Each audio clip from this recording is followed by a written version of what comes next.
Hello everyone, আসসালামু আলাইকুম।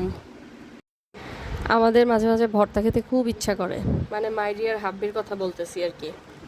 প্রথমে বানাবো বেগুন ভর্তা। বেগুন আমি ভেজে নিছি, কাঁচামরিচ আর শুকনা মরিচগুলো টেলে নিছি। তো আপনার হচ্ছে যার উপরে খুব বেশি রাগ আর জেদ আছে, মনে করেন তার কথা মনে করে শুকনা মরিচের উপরে লবণ মরিচ দিয়ে ইচ্ছা মতন কষলে কষলে ভর্তা বানাই দিন। এরই মাঝে দেখবেন আপনার একটা ভর্তা বানানো শেষ হয়ে গেছে। তারপরও যদি আপনার মনের রাগ জেদ না মিটে, দেন হচ্ছে আপনি আবার লবণ মরিচ নেবেন, তারপরে দিবেন সরিষার তেল, এর মধ্যে দিবেন পেঁয়াজ, শুকনো মরিচ দিয়ে ইচ্ছা মতন কচলাবেন। কচলাতে কচলাতে দেখবেন যে আপনার মনের রাগ পানি হয়ে গেছে। দেন হচ্ছে আপনি তাকে দেখলে বলবেন, ভালো আছেন আপনি, এই তো আলু ভর্তা রেডি। সেদিনের ওয়েদার কিন্তু ভিজা ভিজা ছিল বুঝছেন।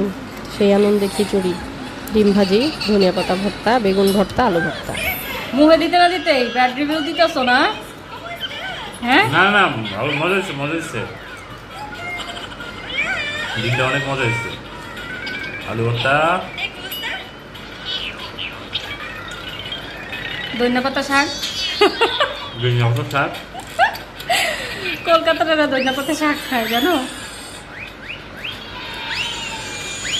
বেগুন বেগুন বেগুন বেগুন বেগুন বেগুন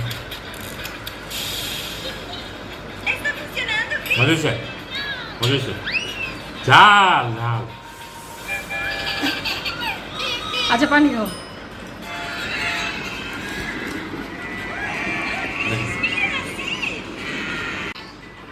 পানি দিয়ে দেখায়।